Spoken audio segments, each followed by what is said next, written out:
It was supposed to be a simple road trip, a chance to clear my head and get away from the chaos of everyday life. But things don't always go as planned, do they? That night, I set out alone, heading down the long stretch of I-70, with nothing but the hum of the tires and the soft glow of my headlights illuminating the empty road. At first, everything seemed fine. I was listening to a podcast, the wind lightly blowing through the cracked window, and the occasional truck passing by. But as the hours wore on, the landscape around me started to change. The miles began to stretch longer, and the few signs of civilization I had passed began to disappear into the darkness. No gas stations, no lights in the distance, just open land and eerie silence. I had been on the road for close to 5 hours when I saw it. A flicker of light in the distance, barely noticeable at first. It wasn't a car's headlights, but something different. Something that made my stomach churn. I pulled off the road, trying to make sense of what I was seeing. At first, I thought it was just my eyes playing tricks on me. Fatigue does that to you. But as I got closer, I realized it was a house. Or, at least, what used to be one. The windows were boarded up, the roof sagging as if it had been abandoned for years, but the lights, they were still on. And they weren't flashing like a broken bulb, they were steady. Something felt wrong. I couldn't explain it, but every bone in my body was telling me to turn around and drive away. But curiosity got the better of me. I drove up to the house, parking my car a little ways off, trying to stay hidden in the shadows. I figured I'd just take a quick look. Maybe it was just an old house, maybe someone was there and I could ask for directions or tell them about the strange light. I got out of the car, the chill of the night air hitting my skin. The silence was oppressive. Not a single sound, no insects, no wind. It was as if the world itself had gone quiet. As I walked up the cracked path leading to the house, I could feel a strange tension in the air, like something was watching me. The porch light buzzed faintly above, casting shadows that danced eerily on the walls. Then I heard it. A sound that made my heart stop. A whisper. Soft at first, like a voice carried on the wind, but then it grew louder. "Help me," I froze, every hair on the back of my neck standing up. There was no one in sight, no movement. Just the sound, coming from behind the house. My mind screamed at me to leave, but my legs wouldn't move. I didn't know who or what was out there, but I couldn't shake the feeling that it had been waiting for me. The whispering grew louder, more insistent. "Help me." It wasn't just one voice anymore. It was a chorus, a low, desperate murmuring that seemed to surround me. I couldn't tell where it was coming from, but it felt like it was all around me, beneath my feet, in the air, pressing against my skin. My heart began to race. I should have left right then. I knew it, but I couldn't move. I took a hesitant step forward, toward the side of the house where the sound seemed to be emanating from. The porch creaked under my feet, and I winced, suddenly hyper-aware of every small noise in the dark. The house, with its decaying exterior, seemed to groan with age. The wood snapped and cracked as if it were protesting my presence. When I rounded the corner, I saw it. A figure, hunched over, sitting on the ground with its back to me. I couldn't make out any details at first, just the silhouette of a person, maybe. It was hard to tell. The moonlight was weak, and the shadows played tricks on my eyes. I felt my breath catch in my throat. I should have turned back. I should have run. But instead, I took another step closer. The figure jerked its head around, and I froze. The face was impossible to describe. It wasn't human. It looked like a distorted version of a person, as though the skin had been stretched too tight, and the eyes were too wide, too dark. Its lips curled into a grotesque smile, but its eyes, the eyes were empty, hollow, as if there was nothing behind them. "Help me," it whispered again, but this time it was different. It was as though the words were scraping against my brain, sending a cold shiver down my spine. I tried to speak, to ask what it needed, but my throat was dry, tight. No sound came out. The figure slowly stood up, and with a shuddering movement, it tilted its head to the side, like a confused animal. My body screamed at me to run, but my feet were cemented to the ground. The air felt heavy, suffocating. Then, just as suddenly as it had appeared, the figure turned and began walking away, its steps slow but deliberate.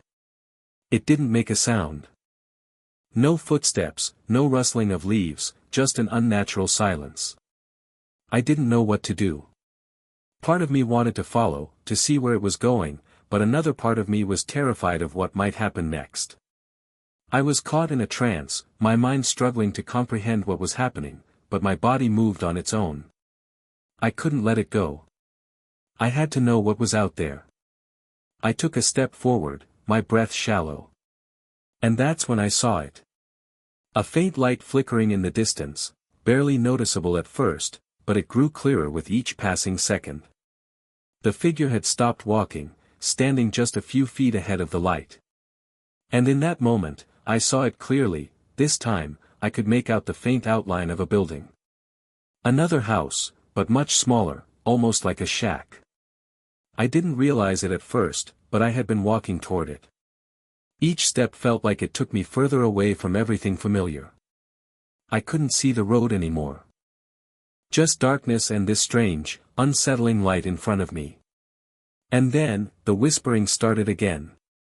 "Help me. Please, help me." The whispering intensified, a haunting plea that seemed to crawl under my skin. It was no longer just one voice, it was dozens, maybe hundreds, blending together in a chorus of desperation. The closer I got to the shack, the more I could hear it, echoing in my ears, scraping at the edge of my sanity. I stumbled forward, my legs feeling like they were made of stone, and as I approached the shack, I saw the faint light coming from inside. It wasn't warm or welcoming, it was a sickly yellow glow, like something that shouldn't be. The shack itself looked even worse up close. The walls were covered in peeling paint, and the roof was caved in on one side, the door slightly ajar. I couldn't see inside, but I could feel something watching me, waiting. The whispering didn't stop. It only grew louder, more frantic. "Please, help me." The voice was almost too much to bear. It felt as if the words were scraping against the inside of my skull, clawing at my thoughts. I should have turned around. Every cell in my body screamed at me to get back in the car and drive away. But I couldn't. I didn't know what was drawing me in, but it was as if something had taken control of me, pushing me forward against my will. I stepped closer to the door, my breath coming in ragged gasps. The air had changed. It wasn't just cold anymore. It was wrong. There was something fetid in the air, like decay, like something long forgotten. I reached out with trembling hands and pushed the door open. It creaked loudly, echoing through the still night air. Inside, the shack was dimly lit, but I could make out the shapes of old furniture scattered across the room. There were chairs, a table, and something I couldn't quite make out in the corner. The floor was covered in dirt and dust, untouched by time but soaked in a strange, wet sheen that made my stomach churn. And then I saw it. In the far corner of the room, a figure sat huddled on the floor. It was a woman, her back to me, her body curled into a tight ball. She was motionless, but I could hear her breathing, slow, labored, as if each inhale was a struggle. "Help me." Her voice was soft, barely above a whisper, but it was enough to make my blood run cold. Her voice sounded familiar. I couldn't explain it, but it felt like I had heard her before. The same voice that had been whispering to me from the darkness. The same voice that had clawed its way into my mind. I took a step forward, my feet moving on their own. The air grew colder as I approached, and the whispering was deafening now, swirling around me, inside my head, like it was coming from every direction. "Please, help me," she begged again. I didn't know what I was supposed to do. There was nothing in the room that could help her, no medical supplies, no obvious way out. The only thing that seemed out of place was an old wooden box sitting next to her, covered in dust and cobwebs. It looked like something from another time, but it was odd, almost out of place in this decaying shack. Without thinking, I bent down to pick up the box. As soon as my hands touched it, a cold jolt ran through my body. The box was freezing, far colder than it should have been. The woman didn't move, but her breathing grew faster, more frantic. "Don't open it," she whispered, her voice shaking now. "You don't know what's inside." I stared at the box. Her words sent a chill straight to my bones, but something inside me refused to listen. The whispers were getting louder, urging me to open it. To see what was inside. I couldn't explain why, but I felt like I had to. With shaking hands, I pried the lid open. And then everything changed. The air seemed to shift. The temperature dropped even more, and for a split second, I thought I saw something move inside the box, a dark shape, writhing, like it was alive. I slammed the lid shut, my heart racing in my chest. But when I looked up again, the woman was gone. The room was empty. The whispers stopped. The silence that followed was suffocating. I was alone. And I had no idea what I had just unleashed. My heart pounded in my chest, every nerve in my body screaming for me to leave. But I couldn't. I stood there, frozen in place, trying to make sense of what had just happened. One moment, I was looking at the woman, her wide, terrified eyes, the desperation in her voice, and the next, she was simply gone. Vanished. I turned my gaze back to the box. The lid was still shut, the coldness radiating off it as if it had been dipped in ice. I almost didn't want to open it again, but I had to. Something inside me, the same pull that had brought me here, told me that I had no choice. I hesitated for a long moment, my hands trembling uncontrollably. I took a deep breath, trying to calm myself, but it was no use. The air was thick with a sense of dread, a weight that pressed against my chest and made it hard to breathe. I slowly lifted the lid, and what I saw inside made my blood run cold. There was nothing in the box at first. Just blackness, as if the box itself was a hole in the fabric of the world. But then, from the shadows, something began to materialize, a twisted shape, dark and shifting, as though it were made of shadows themselves. I couldn't look away. The figure that emerged from the box wasn't human. It was something else, something ancient, something malevolent. Its form flickered, like a broken film reel, constantly shifting between shapes, at one moment a grotesque humanoid, the next something that resembled an insect, or a snake, or a creature too terrible to name. Its eyes, those eyes. They were like black holes, sucking in all the light around them. I felt as if my very soul was being pulled into them. The whispers returned, louder this time, more chaotic, as if 1,000 voices were screaming at me from the abyss. "Help us!" The air grew heavier, suffocating me. My breath caught in my throat, and I felt dizzy, disoriented, as if I were being sucked into a vortex. I took a step back, but my feet were glued to the floor. The whispers grew frantic, almost pleading. "Help us! Let us out!" I had no idea what I was dealing with. I didn't know if this was some kind of nightmare or if I was losing my mind. I didn't know if I was still on this road trip or if I had crossed into some other reality, one where the laws of nature didn't apply.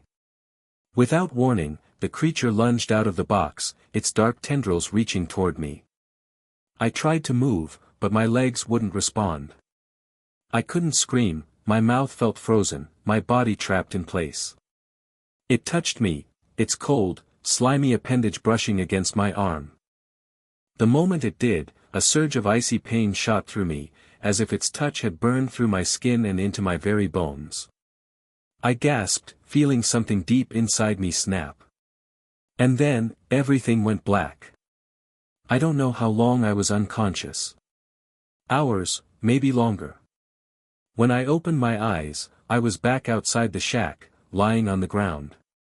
The sun had risen, casting a pale, sickly light over the landscape.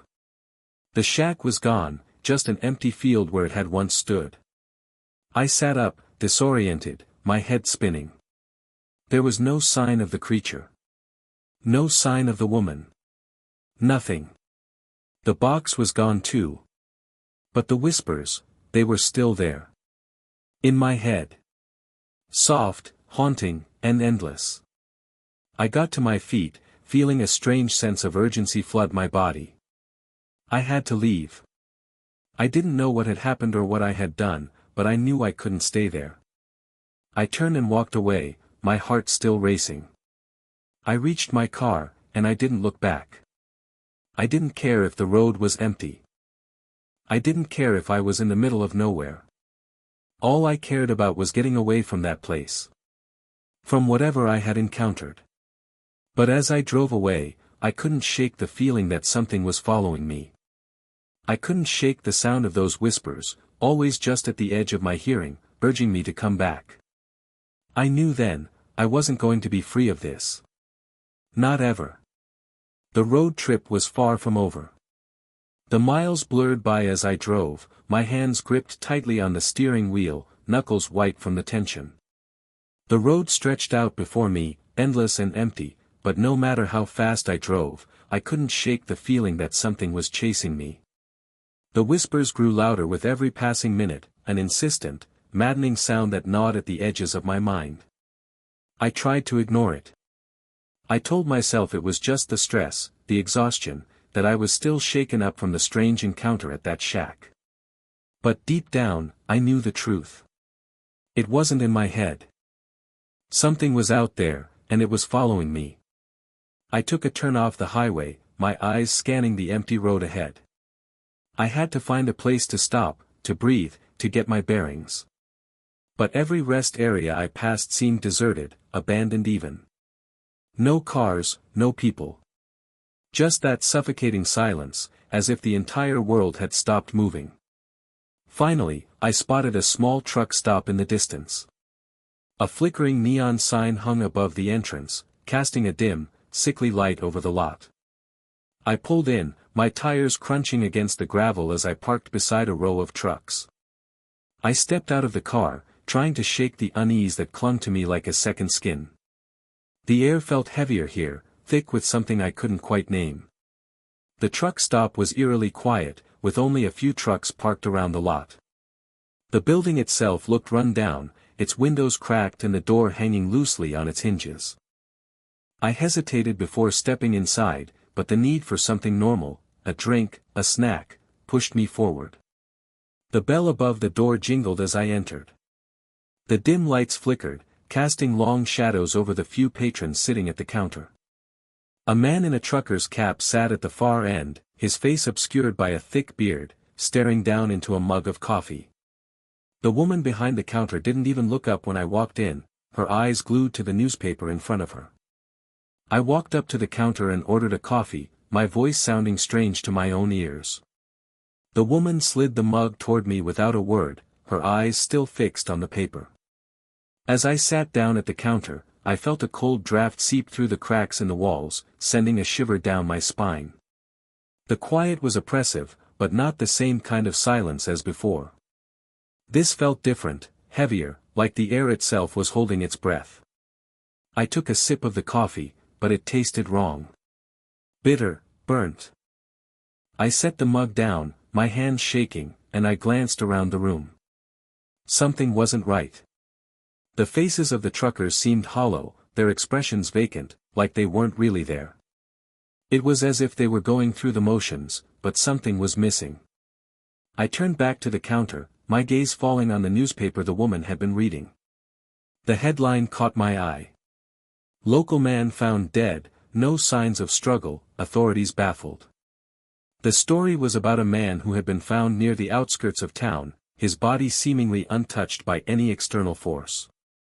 The article mentioned something about a mysterious illness spreading through the area, though there were no details. The man's name was, no.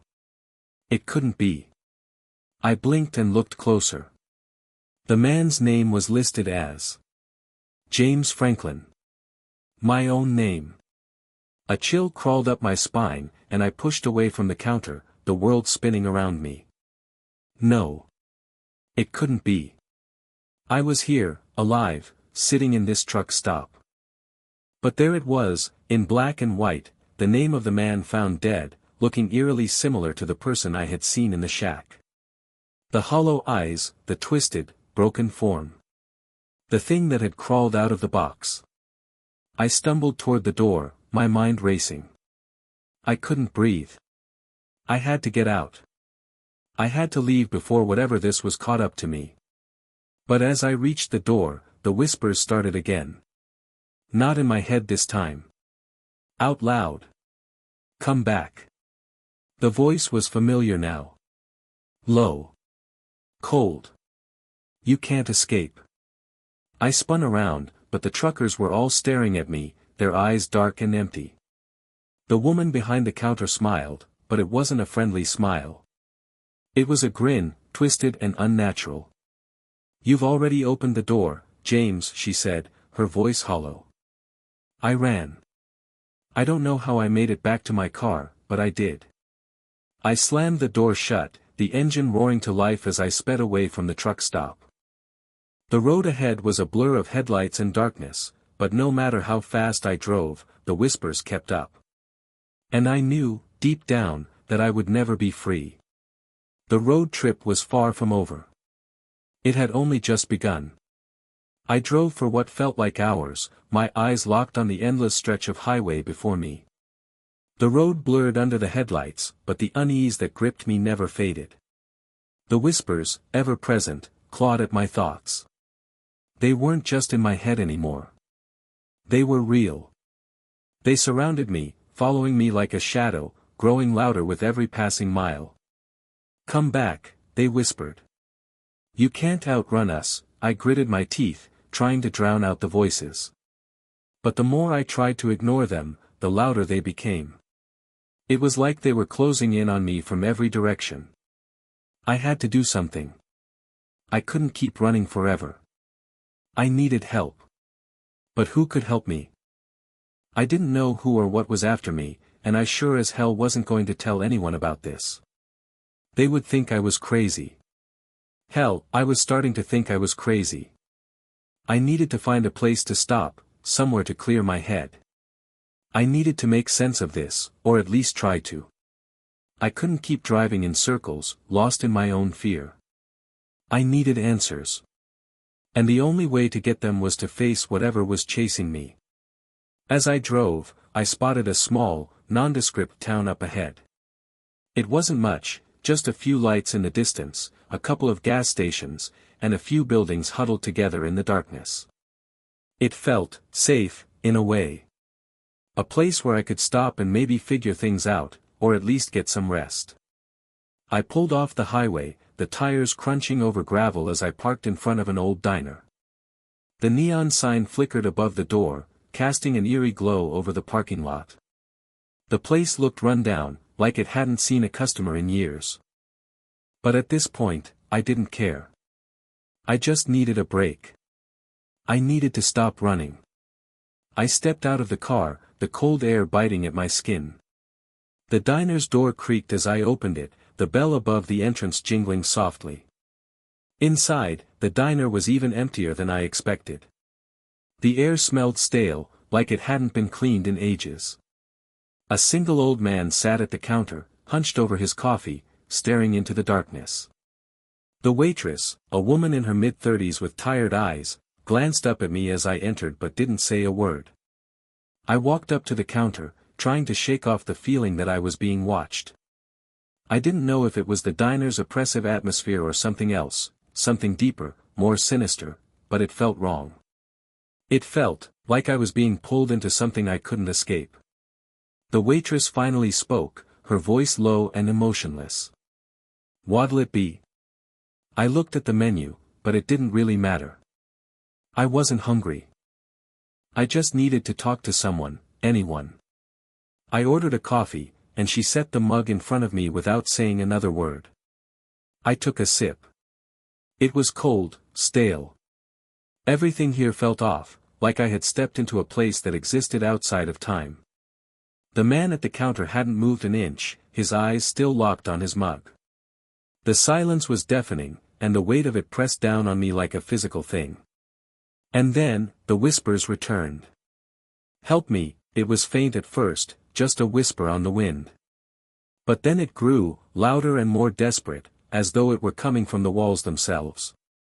It was so clear, so real, that I couldn't ignore it any longer. The voices were coming from the diner. I turned slowly, scanning the room, but there was no one else there. Just the man, still staring into his cup, and the waitress, who hadn't moved. The voices kept growing louder, almost frantic, pleading with me. "Help me, please, help me," I froze. It wasn't just one voice anymore. It was a chorus, each one more desperate than the last, echoing off the walls. I stood up, my heart racing, and rushed to the door. I had to get out of there. But as I reached for the handle, the whispering stopped. The diner went completely silent. I turned around, and the man at the counter was looking at me. Not just looking, staring. His eyes were wide, unblinking, his face twisted in a way that wasn't human. I couldn't move. I couldn't breathe. His lips parted slowly, as if speaking was the hardest thing he had ever done. And then, he whispered, "You can never leave." In that moment, everything clicked. The voices. The whispers. The strange feeling of being pulled into something much bigger than myself. I didn't know what was happening, but I knew one thing for sure, whatever this was, whatever was chasing me, it had followed me here. And I wasn't going to escape it. I couldn't move. The words, "You can never leave," hung in the air like a suffocating fog. The diner around me seemed to warp, the walls closing in as if the very space I occupied was alive, breathing with malevolent intent. The man at the counter never blinked, never shifted his gaze, just stared at me with those wide, hollow eyes. I took a step back, my hand shaking as I gripped the door handle. But the door wouldn't open. The handle felt cold, like it had been frozen solid. I pulled harder, but it refused to budge. The whispers started again, louder now, more frantic. They were in my head, in the air, in the walls. Every corner of the diner seemed to be alive with them. "Help me," I couldn't take it anymore. I turned around and ran. I didn't know where I was going, but I knew I had to get away from that place. I bolted through the diner, past the man and the waitress, who didn't even flinch as I ran by. Their eyes followed me, but they never moved. It was like they weren't even real, just shadows, empty vessels, waiting for me to make the wrong move. I slammed through the door, the cold night air hitting my face like a slap. I didn't even look back. I ran to my car, my heart pounding in my chest, and jumped inside. My hands were slick with sweat as I fumbled with the keys, desperately trying to start the engine. It sputtered, choked, then roared to life. I hit the gas, spinning the tires as I tore out of the parking lot, heading back toward the highway. But the road ahead was different now. It wasn't the same road I had been driving on. It was twisted, distorted, like the world itself had reshaped around me. The landscape stretched into impossible angles, the sky overhead swirling with dark clouds that seemed to pulse with an unnatural rhythm.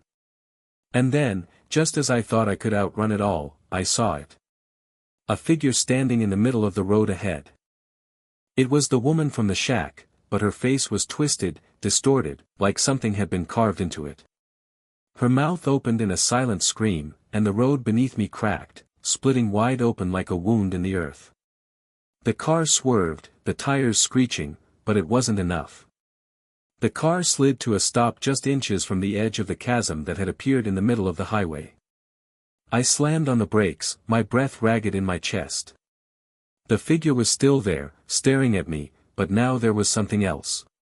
Behind her, shadows shifted, twisting into shapes that couldn't be named. They were coming for me. I put the car in reverse, my hands shaking violently as I backed up, but it wasn't fast enough. The shadows were reaching for me, pulling the air around me tighter, suffocating me. The car lurched forward again, spinning in place, but I couldn't stop it. It felt like the very road was fighting against me, dragging me back toward the thing I had unleashed.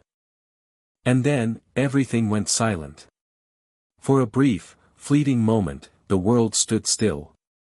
The shadows, the whispers, the figure, they were all gone. The road was empty again, the highway stretching out into the dark. I didn't know if I was dreaming or awake. I didn't know if any of it was real. But I knew one thing, I wasn't free. I turned the car around and drove, not knowing where I was going or what would happen next. The whispers didn't stop, and I could feel them creeping in at the edges of my mind, like the thin thread of a nightmare that never ends. The road trip wasn't over. It had only just begun. And I would never escape.